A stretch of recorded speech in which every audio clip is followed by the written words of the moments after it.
Opa, então eu ouvi um barulhinho, acho que é o sinal para o nosso início. Então, vamos lá. Para quem não esteve conosco antes, né, tá pegando essa aula do Simuladão apenas, eu sou Valquíria Roque, trabalho com educação há 27 anos, tenho uma trajetória na escola pública, na particular também, no ensino superior, já conheço o André há muitos anos, a gente já tem essa parceria aqui há bastante tempo, e a ideia é trazer sempre para vocês um conteúdo de qualidade, bastante específico, né, para o seu treinamento aí, né, para essa questão da prova, né, o olhar tranquilo, com calma.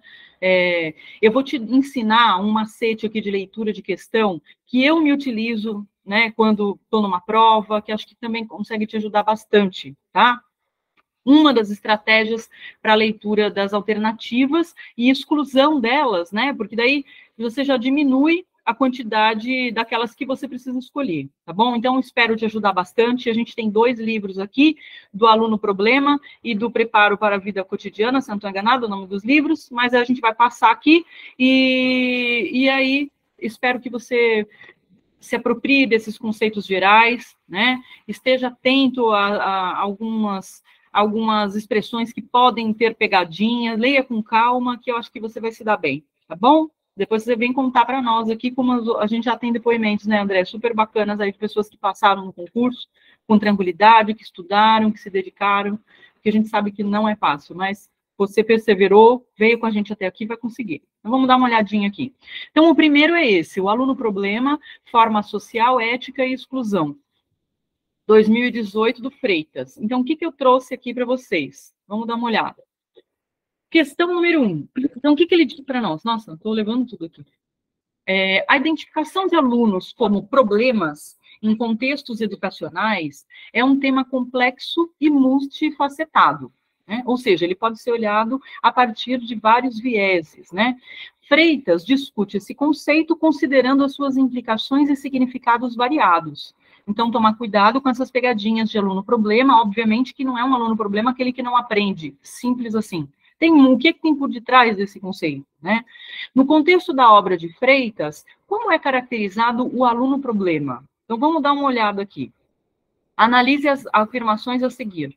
Então, primeiro, o que está aqui na frase 1? Um estudante com múltiplas e recorrentes dificuldades de aprendizagem? Será que é só isso? Ou é isso? Vamos dar uma olhada nas outras, né?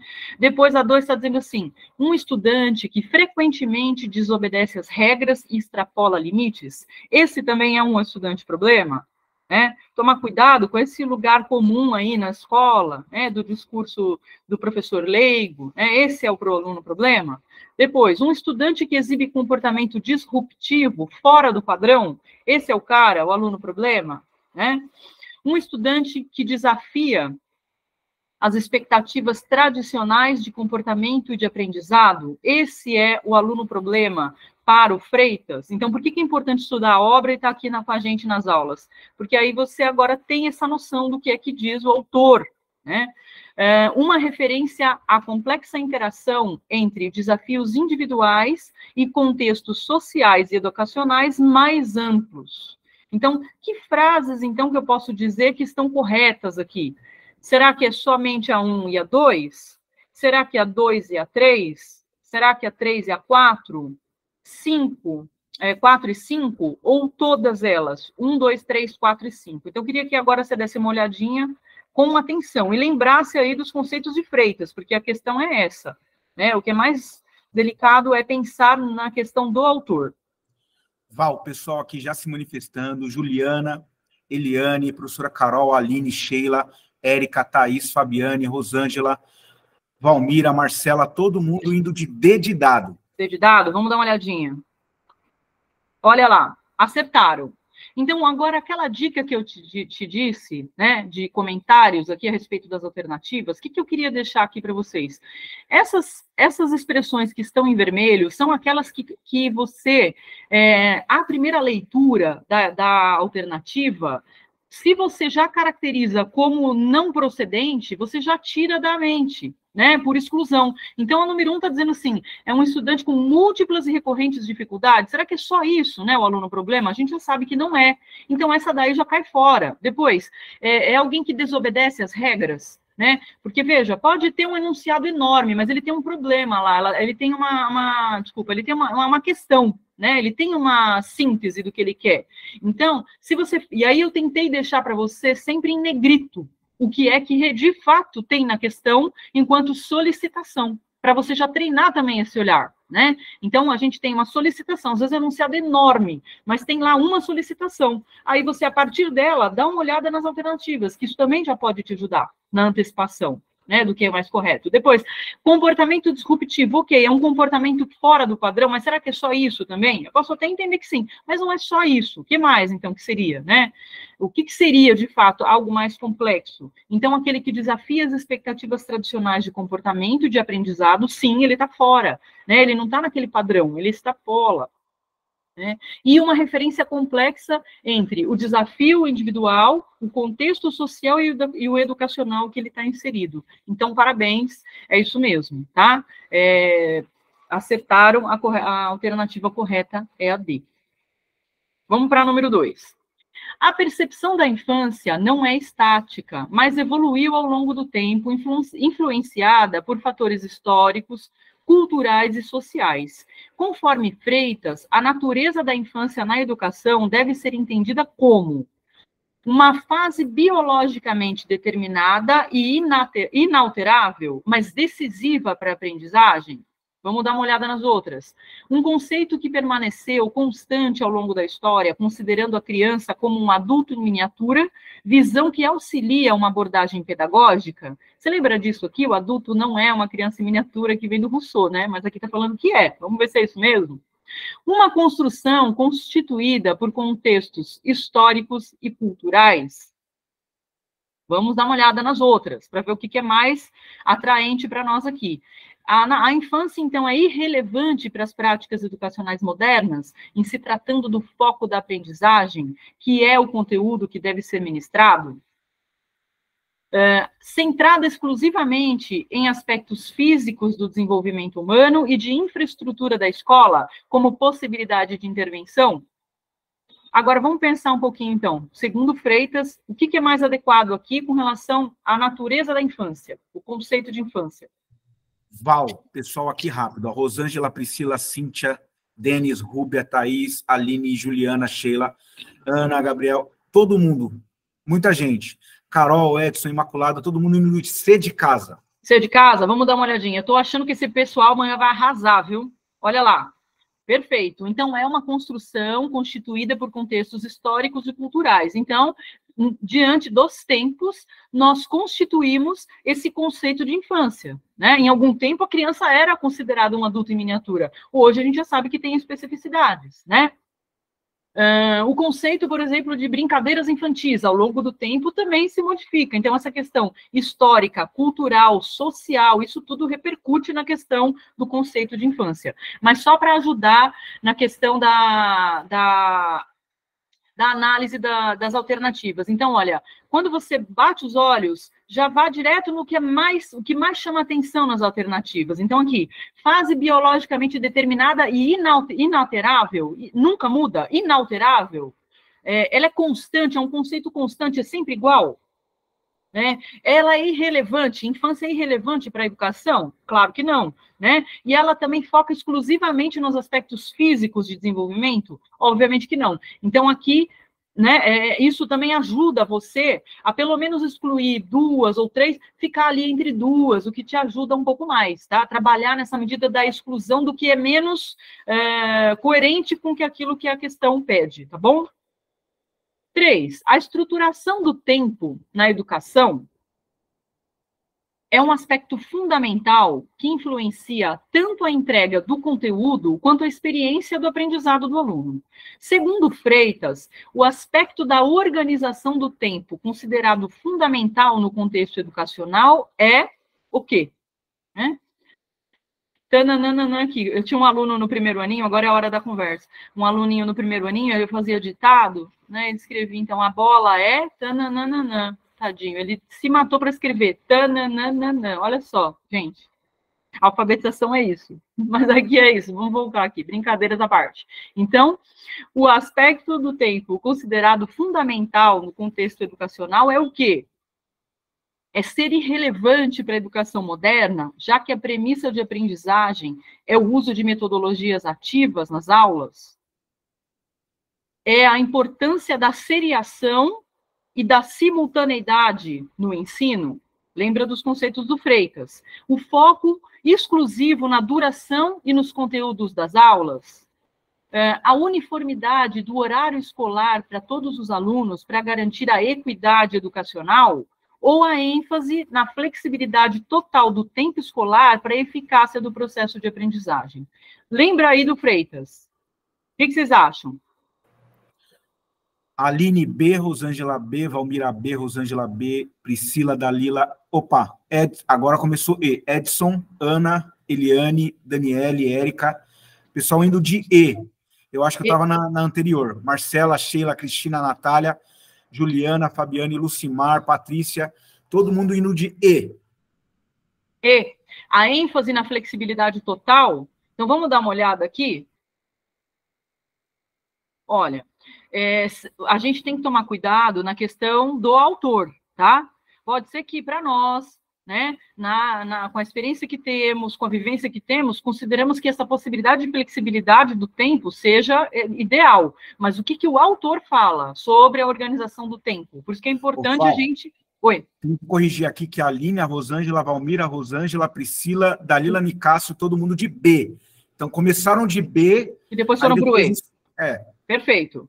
Perfeito, mas aí vale lembrar que é isso mesmo, isso pode acontecer, tá? Porque nós temos uma experiência, nós temos também todo o nosso repertório de conhecimento, né? Então, claro que a flexibilidade do tempo escolar para poder otimizar a aprendizagem é um pré-requisito para nós, mas aqui ele está sendo bem claro. Segundo Freitas, o que ele fala sobre a organização do tempo escolar? Né? Ele fala que é importante a organização no sentido da seriação, quer dizer, eu tenho esses tempos, né, na questão da organização desses conjuntos aí de conteúdos, e a questão da simultaneidade, que é o quê? A necessidade de ensinar todo mundo ao mesmo tempo, do mesmo jeito, que ele critica, mas ele diz que esses são critérios para a organização do tempo escolar. Tá bom? E aí a gente volta aqui a falar, ó, o tempo escolar é irrelevante? Não tem como, você não precisa nem ler o restante da afirmativa, tá? Ah, o tempo é irrelevante para a educação moderna? Não, a organização do tempo. Depois, o foco na duração dos conteúdos, é só foco na duração, será que é isso, né? Olha, aqui ficou vermelho só na metade da palavra. A uniformidade do horário escolar, acho que meu mouse estava com problema. A uniformidade do horário tem que ser sempre igual, né? Enfim, será que isso é um critério, né, que auxilia? Enfim, e a flexibilidade total do tempo escolar é uma premissa para nós, sim, lá na escola, que a gente possa ter essa flexibilidade, mas ela não é total também, a gente não tem flexibilidade total, porque a gente também está submetido a uma organização didático-pedagógica, a gente tem um tempo, né, para poder trabalhar os conteúdos, a gente tem os conteúdos que já estão divididos no ano, no bimestre, e na semana, no semanário que a gente organiza, então a gente tem flexibilidade, mas não é total também, né, ainda que a gente gostaria que fosse, tá? Ô, Val, tem uma perguntinha aqui da Fabiane, quais seriam as palavras-chave de Freitas? Palavras-chave de Freitas, todas essas que eu coloquei aqui nas questões. No finalzinho eu posso falar, tá?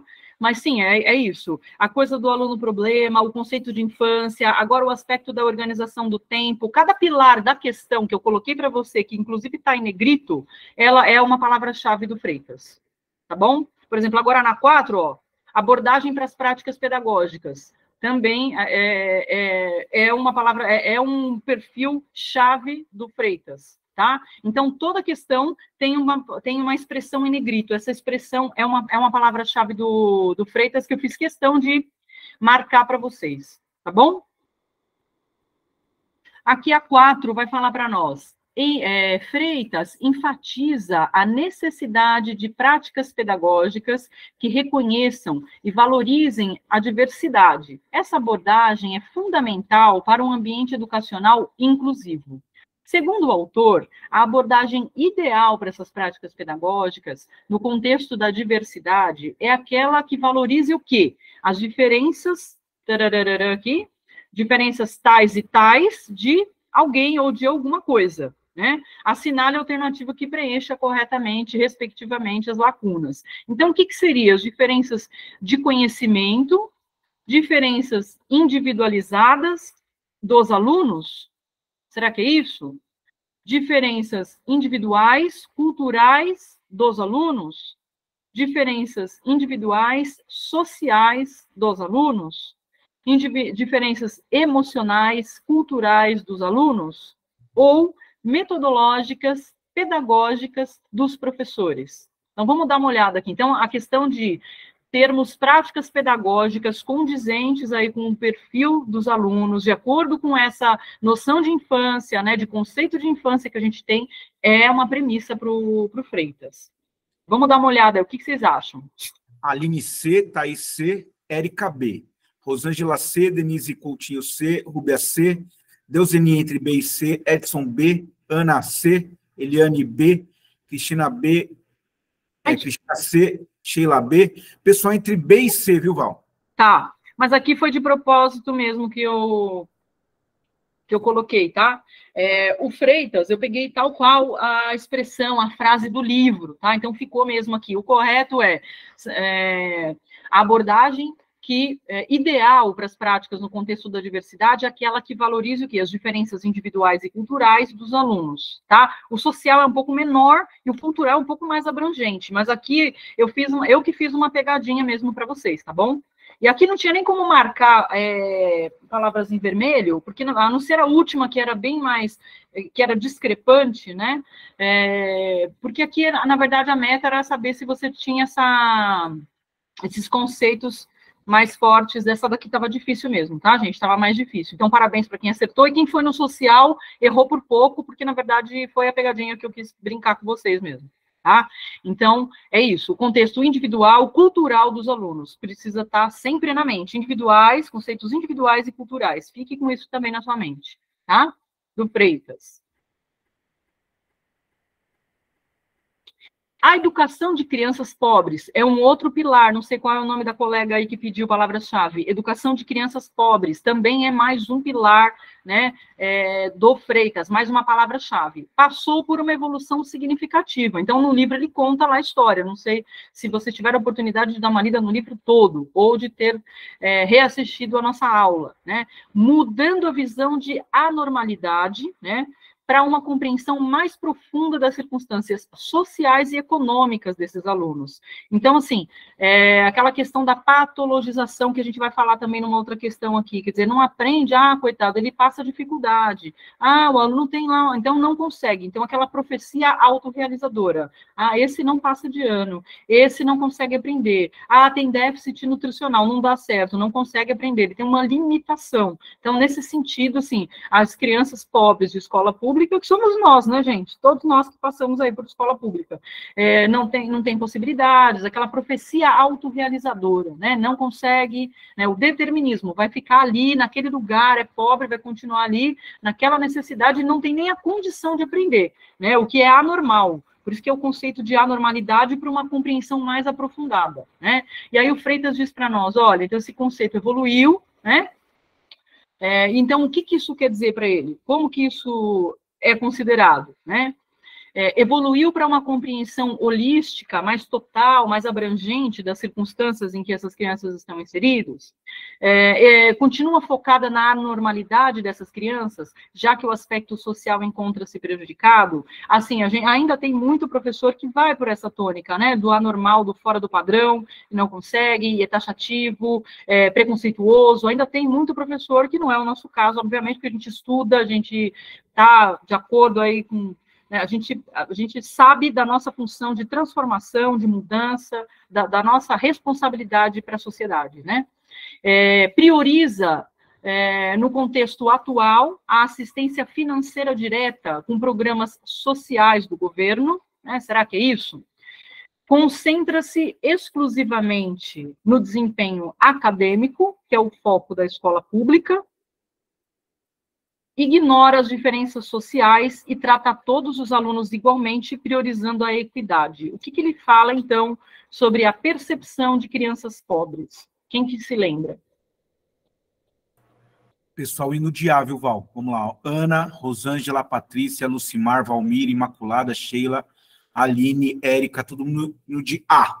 Indo de A. Então, vamos dar uma olhada aqui. Corretíssimo, essa visão holística, que é uma visão mais abrangente, mais totalitária, no sentido do integral, né, do ser numa visão integral. Então, é isso que ele fala para nós sobre a percepção dessas crianças pobres, entre aspas, das crianças pobres na escola pública, tá? Então, tomar cuidado. Conceito de anormalidade. Gente, isso aí, começou a falar sobre isso, corta. Isso não existe, isso é preconceituoso, tá? Isso é taxativo. Corta, já está fora do padrão do que a gente, das premissas mais atuais, né, na educação. A questão de apenas, priorização na assistência financeira, então é só dar uma grana, né, para a família e está tudo resolvido? A gente sabe que também não é isso, né? O foco exclusivo no desempenho acadêmico, que é o foco da escola pública, né, o centro no desempenho acadêmico, que é o foco da escola pública, também não. Por quê? A gente não quer só o desempenho acadêmico, né? Já vem a LBV lá para nós, a LDB, e diz para nós assim, olha, que eu trabalho na LBV, gente, aí ficou agora o trocadilho, tá? A Lei de Diretrizes e Bases da Educação, ela diz para nós, olha, eu preparo para a vida, então eu tenho que preparar, sim, a questão do acadêmico, a questão do profissional, né, a questão das relações com as pessoas, né, o trabalho em equipe, tem uma série de aspectos tão contemplados na questão da aprendizagem, né, que estão além do acadêmico. O acadêmico é mais um, né? E a coisa ignora as diferenças sociais. Será que é isso, né? Com a percepção de crianças pobres, então é só o fato de eu ignorar as diferenças sociais e está resolvido? Eu também não posso fechar os olhos e fingir que não está acontecendo nada ali dentro da sala de aula. A gente tem ali um problema social que precisa de alguém, né, de debruçar-se ali, de projetos de assistência, de todas essas naturezas que foram mencionadas. Mas aqui o que mais contempla a percepção do Freitas é a letra A mesmo, tá? Aí, a gente tem aqui questão 6. Na obra de Freitas, a relação... Val, só um minutinho, Val. Pois não. Tem um pessoal que está falando que ficou confusa, porque para essas pessoas, o Freitas fala muito da questão social também. Na questão anterior, social, cultural, o pessoal ficou em dúvida porque ouve e lê ele citar muito a questão social. Mas aí eu que não entendi. Ele fala sobre como que houve a evolução do conceito das crianças pobres, né? A percepção, como que eu percebo, né? Como que eu trabalho com elas. E aí é nessa compreensão holística, né? Numa percepção mais abrangente. Então, quando eu... Acho que era na questão anterior, viu, Val? Peraí, então. Aqui? Isso. Nessa questão. Como o Freitas também fala muito da questão social, o pessoal ficou nessa dúvida. Ah, tá. É que aqui o cultural, ele é mais abrangente do que o social, né? Ele está mais no macro, onde o social, a questão socioeconômica, o cultural, quem sou eu, onde estou, com quem eu estou inserido, onde eu vivo, em que país, em que localização, né? Então, o cultural é um pouco mais abrangente que o social, tá? Essa frase eu tirei do livro, tá, gente? Então, por isso que eu tenho certeza que ela é cultural, tá? Mas aqui foi de propósito social, tá bom? Que o social é uma tônica mesmo de trabalho dele. E só para mostrar para vocês que muitas questões, infelizmente, vão cair dessa forma. Então, vai estar lá num determinado trecho do livro, e aí tem que ser com as palavras do autor, com as expressões do autor. Por isso que é importante esse tipo de questão também. Exatamente, André. Aqui, volto a falar, eu fiz de propósito aqui para vocês, tá? Uma pegadinha, uma brincadeira, tá? Porque o concurso faz isso com a gente também, mas, infelizmente, tem essa coisa do bem específico, de uma citação, de uma frase, de um pedaço, enfim, tá? Mas acontece, tá bom? Mas aqui, quem colocou o social está dentro do raciocínio, mas especificamente com relação à citação do autor, vai para o cultural, tá bom, gente?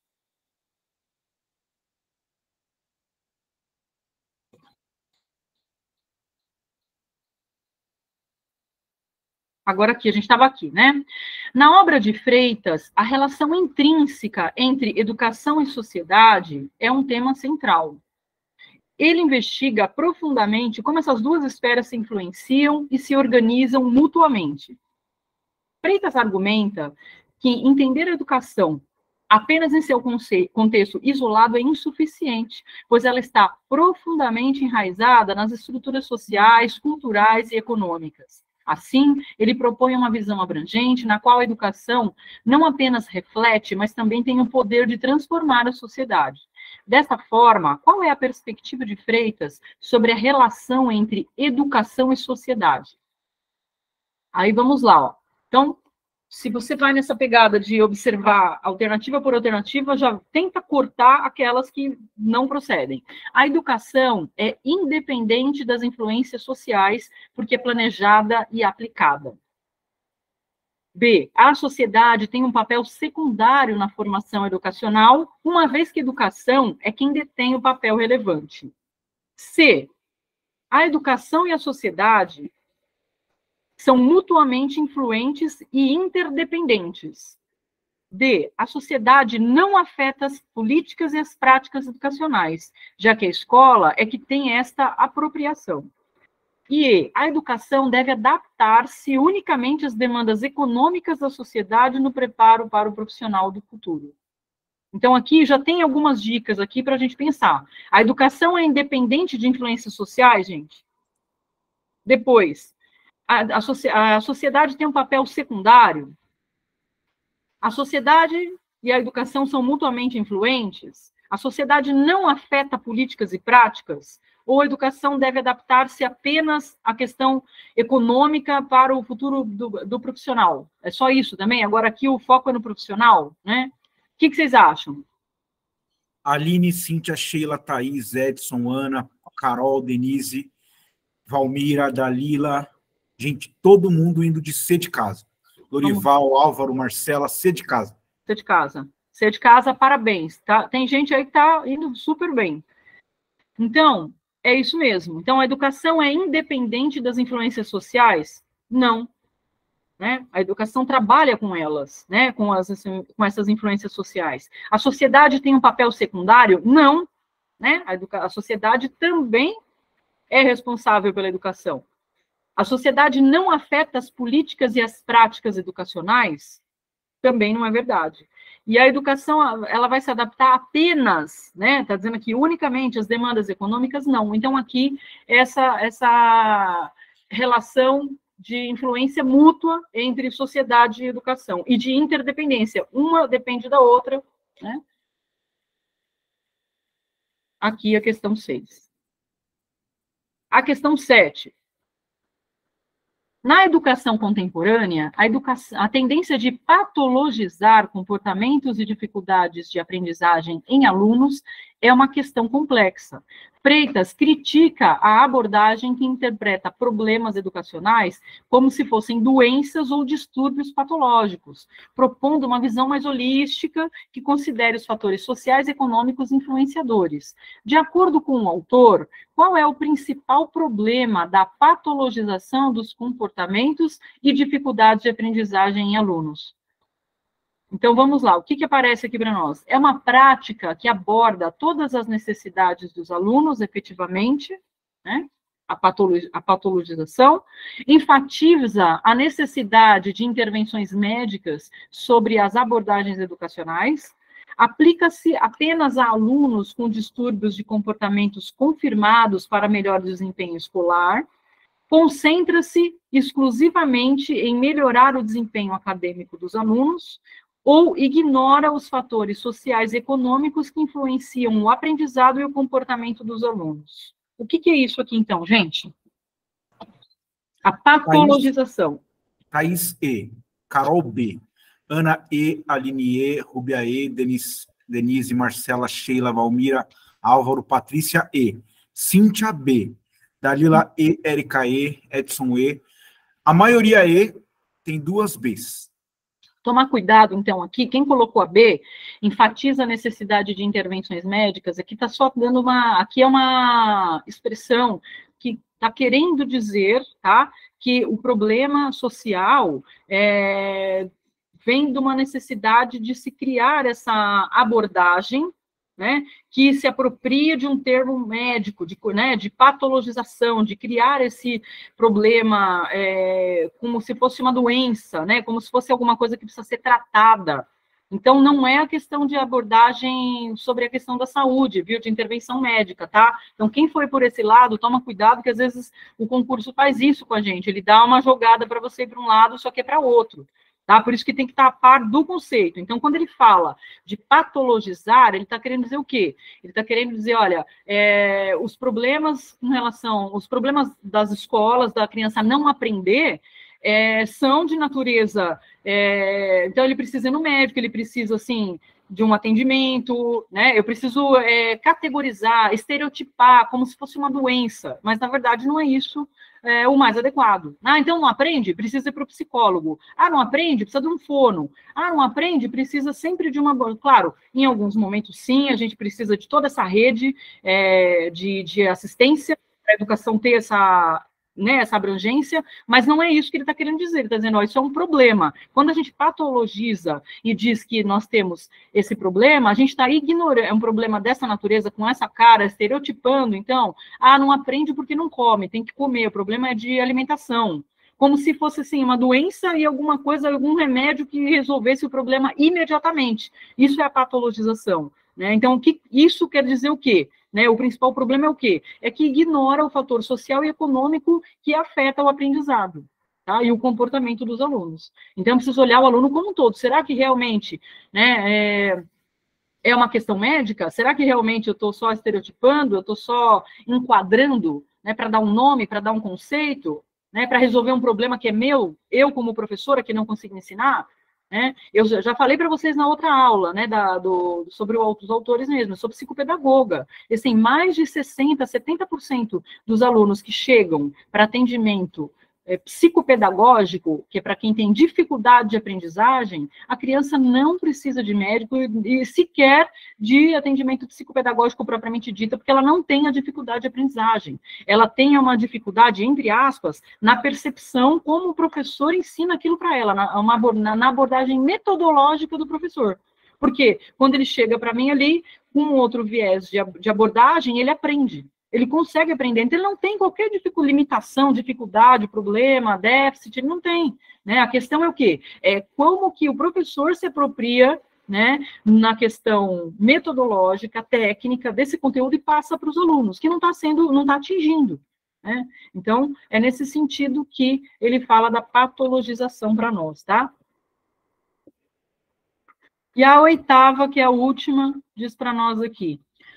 O cenário educacional contemporâneo apresenta desafios éticos complexos, particularmente em relação à equidade e justiça educacional. Educadores e formuladores de políticas enfrentam o dilema de criar um ambiente educacional inclusivo e justo que reconheça e acomode as realidades distintas dos alunos.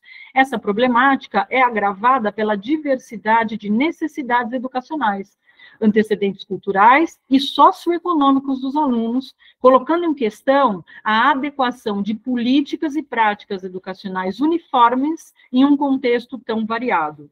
No contexto atual da educação, segundo Freitas, qual representa o maior desafio ético, considerando a necessidade de equidade e inclusão educacional? Então, qual que é o maior desafio ético para ele? Então, aquela moça aí, que foi muito esperta e falou, olha, quais são as palavras-chave? Então, volto aqui a mencionar. Desafio ético também é uma palavra-chave. Né? Então, o que ele quer dizer com isso? Equilibrar a inclusão digital com a preservação das interações humanas na educação, garantir que as avaliações educacionais sejam justas e adaptadas às diferentes realidades dos alunos, será que é só isso também? Implementar políticas educacionais que reconheçam e se adaptem à diversidade cultural e socioeconômica dos alunos, ou o desafio ético é desenvolver currículos que integrem perspectivas globais e locais, respeitando a identidade cultural dos alunos, ou navegar pelas implicações éticas do uso de dados e de privacidade na educação online. Como é que ficou aqui, André? Val, o pessoal está indo de C. Edson, Sheila, Thaís, Marcela, Ana, Rúbia, Gabriel, Denise, Cíntia, Rosângela, Priscila, Aline, Carol, Lorival, Valmira, todo mundo de C de casa. Perfeito. Eu vou entender que, quando a gente fala dos modelos de questões da VUNESP, a gente fala disso que está aqui, olha. Às vezes, as alternativas, elas não têm nada a ver umas com as outras, mas você precisa ter lido o autor, você precisa saber do que se trata ali a respeito da questão, né? E aqui, olha, parabéns, vocês foram em cima, né? Então, vocês tiveram as aulas, já entenderam aqui o raciocínio do Freitas, e aí vocês foram direitinho. Então, inclusão digital não é um tema que ele chega a tratar, né? Avaliações educacionais justas e adaptadas, isso aqui é uma premissa para nós, né? Não seria um desafio ético mencionado, né, pelo autor nesse momento, né?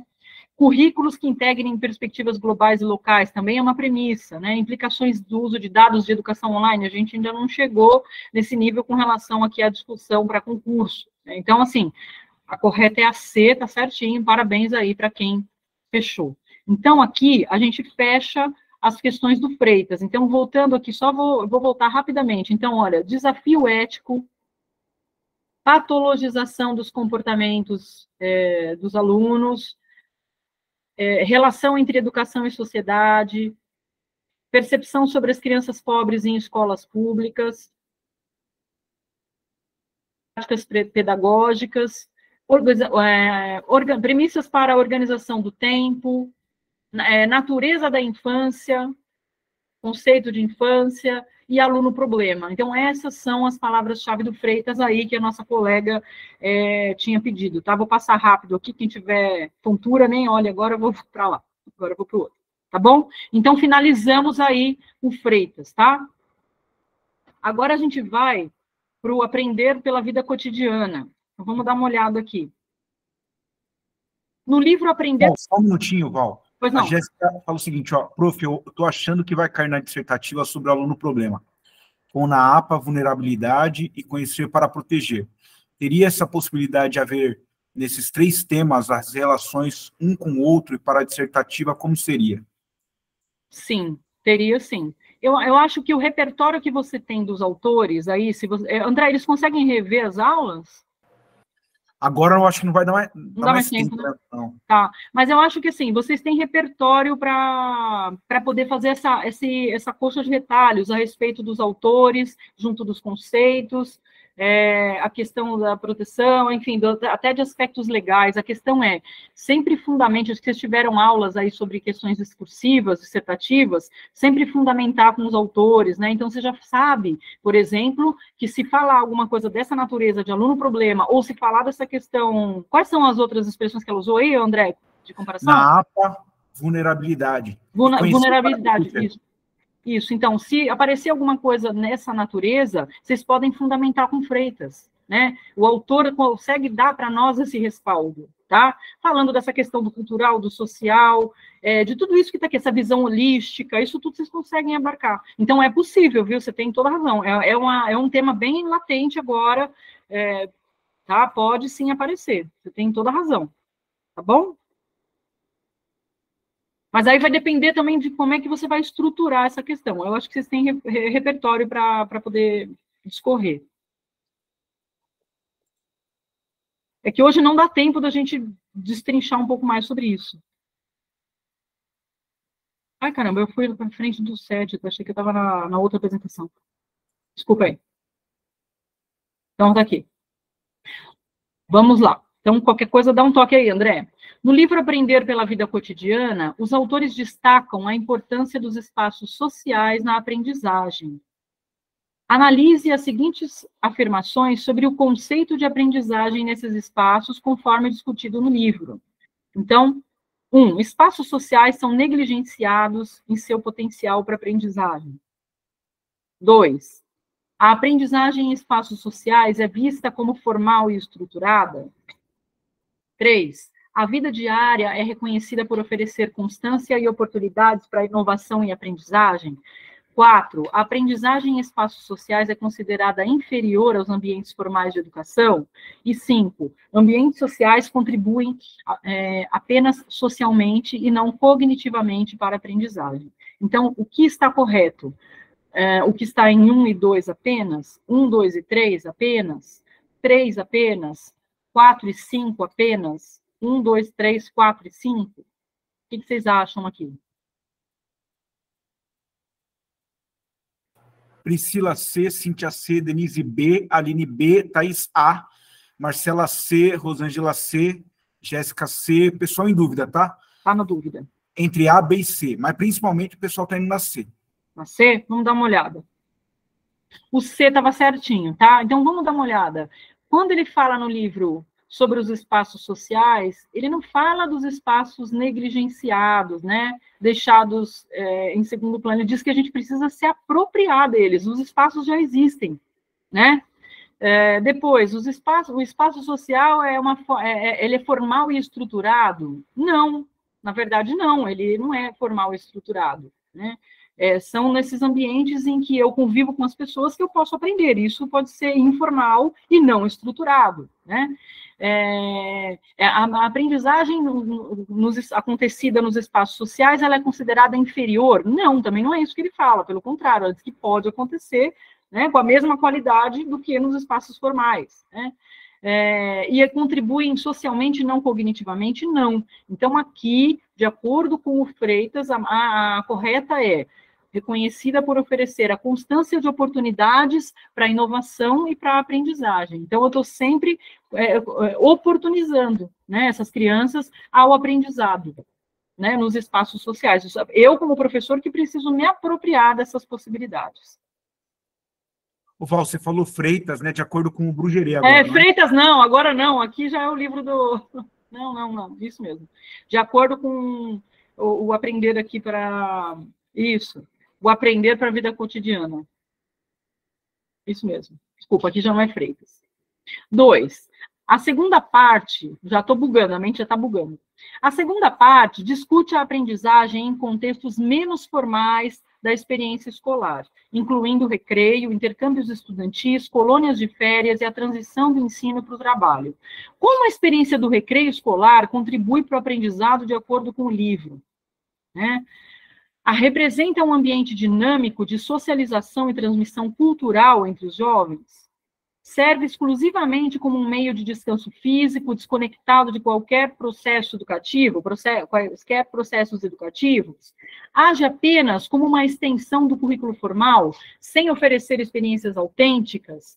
Limita-se a ser um intervalo para exercícios físicos, negligenciando a interação social? Oferece um contexto para a aprendizagem que é estritamente regulado e estruturado, similar ao ambiente de sala de aula. Vamos ver aí. Como é que ficou? Agora foi unanimidade, Val. Ó, Priscila, Daniele, Sheila, Aline, Denis, Thaís, Denise, Valmira, Ana, Lucimar, Imaculada, Gabriel, Carol, Dalila, Lucimar, todo mundo indo de A. Opa! Galera, tá bem, hein? Eu tô achando que vocês vão ter uma boa nota aí amanhã. Olha só. Perfeito. Já entenderam aí essa análise das alternativas. Então, exclusivamente como um meio de descanso físico? Não. Apenas por uma extensão de currículo? Não. Intervalo apenas de exercício? Não. Negligenciando a interação social? Obviamente que não, que na verdade é isso que a gente quer, né? É um ambiente regulado e estruturado? Não, também. Né? Similar? Não. Então, perfeito. Vocês foram na veia aí, na 2, ambiente dinâmico de socialização e transmissão cultural. Perfeito. A Thaís Guerra falou que lembrou da sua sobrinha. Ah, sim. Minha sobrinha, eu lembro dos exemplos, que show de bola. Nossa, a galera tá com uma mente boa, hein, André? Show de bolas. Eu já estamos, ó, devagar. Isso mesmo. Agora aqui, ó.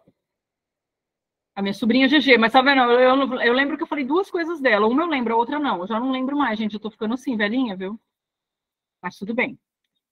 A sobrinha é amiga de todos, a Érica fala. Fala com todo mundo, que a gente tem até medo de quem fala. É isso mesmo, tá vendo? Essa parte eu não lembrava. Perfeito. Socialização. Fala com todo mundo, a gente tem até medo. Verdade. 3. O livro Aprender pela Vida Cotidiana desafia a percepção tradicional de que o aprendizado só ocorre em ambientes formais. Mergulha no entendimento de que as atividades de lazer, frequentemente vistas como meras pausas na educação formal, são, na verdade, ricas em oportunidades educativas. Esse entendimento abre um leque de possibilidades para o desenvolvimento cognitivo e social fora das salas de aula. As comunidades virtuais, por exemplo, são reconhecidas não apenas como áreas de entretenimento, mas como espaços dinâmicos de interação e aprendizado. Além disso, a aprendizagem incidente, aquela que acontece sem intenção explícita, é vista como um fenômeno que permeia todas as esferas da vida, não se limitando a ambientes estruturados de ensino.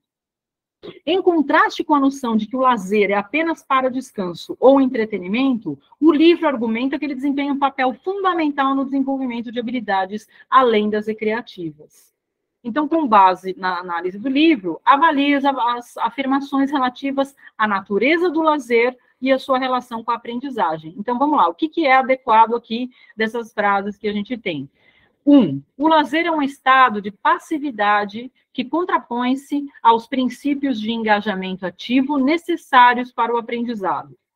2. As comunidades virtuais carecem de estruturas para serem consideradas espaços de aprendizagem efetivos. 3. As atividades de lazer, incluindo aquelas em ambientes digitais, são ambientes de aprendizagem latente que promovem a cognição e a sociabilidade. O aprendizado incidental, ao contrário do aprendizado intencional, é um subproduto raro e subutilizado de experiências fora do contexto educacional formal. 5. O papel do lazer na aprendizagem está confinado ao reino do lúdico e do entretenimento, desprovido de implicações educacionais mais amplas. E agora, que alternativas estão corretas? Apenas 1 e 2? Apenas 1, 2 e 4? Apenas 3? Apenas 4 e 5? Ou todas estão em desacordo? O que a gente pode colocar aqui?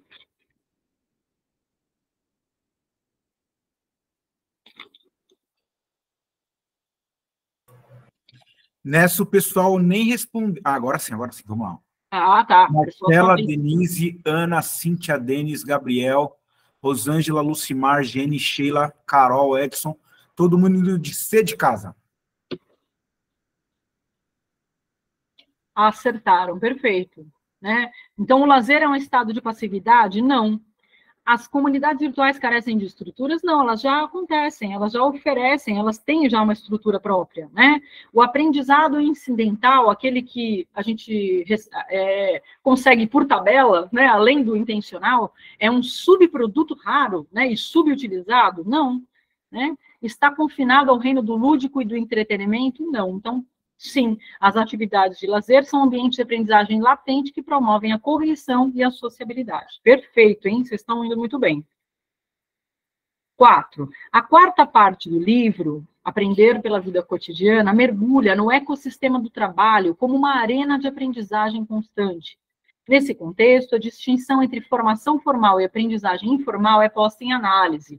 A aprendizagem informal, adquirida através da experiência e da prática diária, é examinada não só como complementar à educação formal, mas como um elemento intrínseco e, muitas vezes, insubstituível no desenvolvimento de competências profissionais. O livro argumenta que essas aprendizagens ocorrem de forma orgânica e são cruciais para a adaptação e inovação no ambiente de trabalho. Então, de acordo com o livro, qual declaração melhor reflete a perspectiva sobre aprendizagens informais no ambiente de trabalho? Vamos lá. A. Elas são um componente suplementar, mas não crítico, para o desenvolvimento de habilidades profissionais. B. Oferecem contribuições tangíveis ao desenvolvimento profissional, mas permanecem secundárias em relação ao conhecimento formal. C. São percebidas como ocorrendo esporadicamente, não como um fenômeno contínuo no ambiente de trabalho. D. Constituem um elemento essencial para o aperfeiçoamento profissional, ocorrendo em todos os níveis de qualificação. E. Tem impacto limitado, proporcionando pouco mais que dicas práticas no contexto profissional. E aí? Pessoal indo de D. Gabriel, Aline, Cíntia, Valmira, Denis, Denise, Rosângela, Sheila, Dalila. Todo mundo indo de D de dado. Então, aqui precisa prestar atenção, ó. Por quê? Porque a gente pode cometer aqui o mesmo raciocínio daquela questão lá do cultural e do social. Quer dizer, a gente precisa perceber exatamente o que o livro fala para a gente. né? Ele não diz que é numa condição secundária, viu, para quem colocou no B. Ele não coloca numa condição secundária, ele coloca na mesma condição, tá? É mais um tipo de aprendizado, tá? Então, é um elemento essencial para o aprendizado profissional que ocorre em qualquer nível de qualificação, em qualquer tempo. Tá? As aprendizagens informais no ambiente de trabalho. E elas não têm menos valor, elas não podem ser consideradas como secundárias, segundo os autores, tá bom? Elas também não ocorrem esporadicamente, né? Elas precisam acontecer sempre, né? Contribuições tangíveis, nem sempre eu consigo medir, nem sempre eu tenho condição de mensurar, né? Porque que tipo de contribuição que essa aprendizagem informal vai poder me oferecer? Ela me agrega, mas nem sempre é tangível, ela é mensurável, né? E um complemento suplementar, como se fosse também um segundo plano, né? Impacto limitado. Então, enfim, aqui está de acordo com as ideias do livro, é a letra D. Ô, Val, todo mundo foi de D, você entendeu, né? Todo mundo aqui foi de D de dado. Ah, tá, então tá. Ah, tá, eu entendi alguém que tinha ido no B, tá? Então, perfeito. Então, desculpe. Eu entendi que alguém tinha ido no B de bola. Então, é nesse sentido, tá? Não é secundário. Então, parabéns, todo mundo acertou perfeito. 5. O livro Aprender pela Vida Cotidiana tece uma análise profunda sobre como as atividades políticas e associativas contribuem para o aprendizado. A obra discorre sobre a importância da participação ativa na vida cívica e nas associações, não apenas por meio do engajamento, como um meio de engajamento democrático, mas como um processo educacional em si. Através da participação política e no trabalho associativo, indivíduos adquirem uma compreensão mais rica sobre cidadania e desenvolvem habilidades cooperativas e de liderança, desfazendo a noção de que essas experiências são meramente técnicas ou limitadas em seu escopo educacional. Considerando o contexto do livro, qual afirmação sobre aprendizagem na vida política e associativa está correta? O que ele fala sobre vida política e associativa? A aprendizagem é estritamente técnica e não se estende a aspectos mais complexos, mais amplos, do engajamento social e político. A aprendizagem cidadã e em sindicatos é amplamente reconhecida por sua capacidade de promover uma compreensão profunda da cidadania e das habilidades cooperativas e de liderança. C. A participação em atividades políticas é valorizada apenas por seu impacto imediato nas decisões políticas, sem contribuição para o crescimento pessoal. D. O engajamento em associações é considerado ineficaz como método de aprendizagem sobre cooperação e cidadania. E E. O aprendizado que ocorre em contextos políticos e associativos é subvalorizado e visto como secundário em relação à educação formal. Então, mais uma vez, o que o livro diz para nós? Agora sim o pessoal indo de B de bola. Gabriel, Sheila, Cíntia, Valmira, Dalila, Rosângela, Denis, Marcelo, Juliana, Thaís, todo mundo B de bola. Yes. Aí, gente, vocês estão muito bem. Então, ele diz para nós, olha, sim, essa questão da representação em sindicatos é necessária, é bacana, é positiva, né, para a compreensão da cidadania e das habilidades de cooperação e de liderança. Ele fala isso para nós no livro, tá? Lógico, não é estritamente técnica, não é valorizada apenas pelo seu impacto imediato, não é considerado ineficaz. Então, isso que eu pus em vermelho é assim, o que os meus olhos, na hora que eu leio uma alternativa, ele já grava sobre aquela alternativa e eu já ignoro, porque eu já vou por exclusão. Se você tiver esse raciocínio, você já diminui as questões, as alternativas para você escolher. Se você já de 5, você já exclui 2, opa, eu já diminuí, eu só tenho que escolher entre 3, né? E aí, assim, você vai refinando o seu conceito para chegar àquela correta, tá? É mais uma estratégia para a escolha de questões, de alternativas. Agora, na conclusão provocativa do livro, a sexta parte mergulha nas teorias que entrelaçam a aprendizagem com o tapeçar diário de experiências sociais, culturais e práticas. Uma dessas teorias é o nicho desenvolvimento, que transcende os limites de uma educação formal e se infiltra no cerne das comunidades, formulando e sendo formulado por elas, né, nessa relação mútua. Esse conceito sugere que o aprendizado é tanto um produto quanto um facilitador da adaptação cultural, estabelecendo uma ponte entre conhecimento acadêmico e sabedoria prática. A pedagogia da diversidade também é explorada, apontando para uma aprendizagem de ensino que abraça diferentes perspectivas e soluções para problemas comuns, promovendo um aprendizado que é relevante, resiliente e responsivo às nuances da vida cotidiana. No livro, a teoria do nicho de desenvolvimento é abordada como um aspecto fundamental da aprendizagem. Essa teoria é explicada como um aprendizado que ocorre dentro de quê? Dentro de uma hierarquia educacional estrita, dentro de ambientes educacionais não estruturados, dentro de sistemas formais de educação superior apenas, superior, está falando aqui, contextos desvinculados da realidade social, ou dentro de interações cotidianas e práticas culturais. O que ele fala que é nicho de desenvolvimento? Onde é que acontece?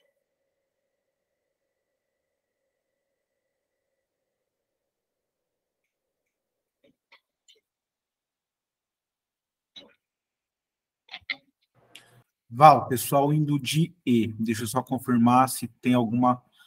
Vamos lá. Dalila, Deuseni, Denise, Thaís, Edson, Cristina, Jéssica, Aline, Lucimar, Imaculada, Carol, Érica, Daniele, todo mundo indo de E. E de escola? Vamos ver aqui. E de escola. E de escola. Então tá bom, quer dizer, acho que eu tô meio surdinho. Tá certíssimo, tá? Então, olha lá.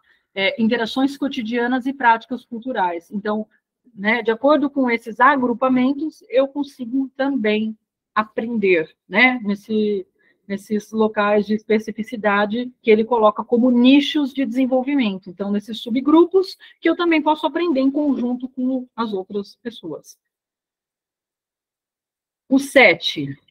Aprender pela vida cotidiana, faltou uma aspas ali, uma obra abrangente navega pelos múltiplos contextos de aprendizagem que permeiam nossa existência diária. O livro desvenda como a aprendizagem se entrelaça com as facetas da vida cotidiana, do trabalho e da interação social e política, oferecendo insights sobre como esses ambientes contribuem para o nosso desenvolvimento contínuo. Ao transcender a visão convencional que limita a aprendizagem aos espaços educacionais formais, a obra convida os leitores a reconhecerem e valorizarem as experiências de aprendizagem que ocorrem em cada aspecto de nossas vidas. Qual das opções a seguir melhor resume o tema principal do livro? Então, como é que eu posso falar de um modo geral aí do livro? O livro foca exclusivamente na importância da educação formal. B, a obra explora a aprendizagem em ambientes formais e informais, destacando a relevância na vida diária, do trabalho e da participação em política, social e política, como espaços ricos de aprendizado. O tema principal é a crítica aos sistemas educacionais tradicionais, sem oferecer alternativas. D, o livro trata apenas da aprendizagem no contexto da primeira infância.